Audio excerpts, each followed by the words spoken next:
Yo, what's going on guys, PTX Rapid here, remember Limitless Hoonigans. Today I bring you Monza Track Day episode 3, and today we are in the Honda Civic Type R FN2 2007 model.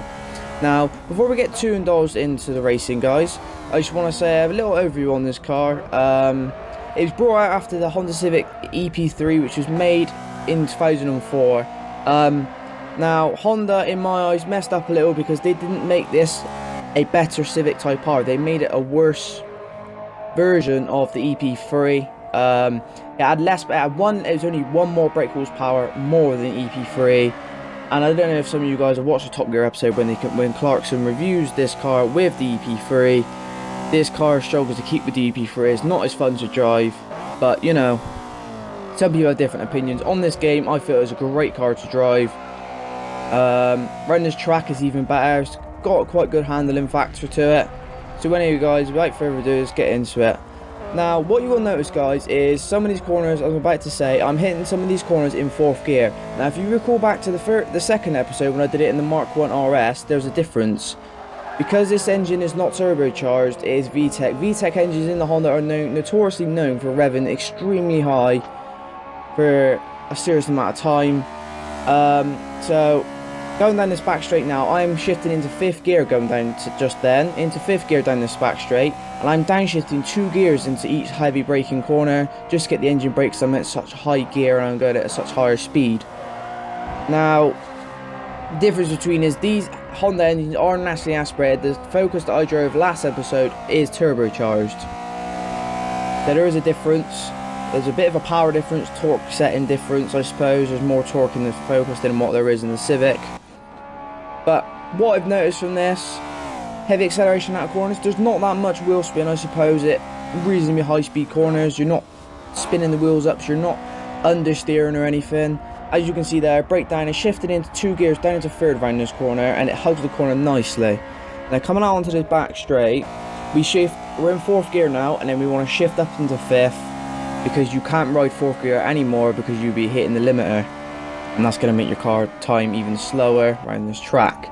Now you want to slowly drift out to the left hand side so you cross over 1st place, position where you would sit when you start the race. When you come down here, you want to brake. You can brake reasonably late, after the 200 mark, just before the 150 yard mark, down 2 gears, and then down 3rd gear, down into 2nd. Let the car drift in, heavy acceleration. You will notice there is a lot of tire smoke because it's 2nd gear acceleration on not full lock but reasonable lock, so the car will spin up. We don't have traction control on here today either guys, because it limits the car. Now what you notice into this corner, I'm in 4th gear around here. And when you come out around here, you want to shift into 5th gear just so you get around the brow of the corner. You want to change into 5th, because 4th gear has got nothing more to offer you. And then you want to brake heavy. As soon as you go underneath that sign, brake heavy, down 2 gears, down to 3rd, tip it in, bit of hard acceleration, then even more, keep it pinned all the way out of that corner now, all the way down. As soon as you hit the Recaro sign, blip it into 4th. You want to stay in 4th gear now to this corner, all the way around this right hand section. Stay in 4th gear. I ran a bit wide there, risking it a bit for my own good really, try and get a fast lap time as possible.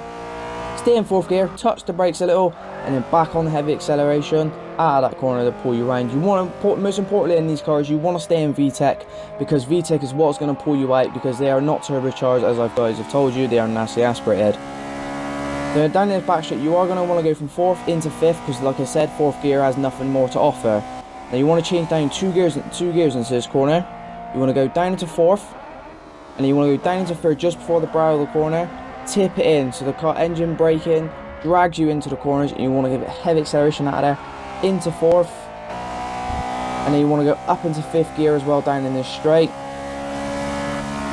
Now depending on how comfortable you are with the brakes on this car, I leave it reasonably late, but I suppose depending on how comfortable you're feeling with the engine brake of the car and your braking itself. As you guys can see, I over anticipated the brakes a little and I ran a bit wide, so I had to try and redeem myself, come around this last corner, and then you come around this last corner, drift to the left hand side to go down the final straight. Anyway guys, I hope you enjoyed the video. If you did, don't forget to leave a like and a share. We do have a YouTube channel, it will be left in the description link at the end, and if so, please don't forget to like and subscribe. Thanks for watching, and peace.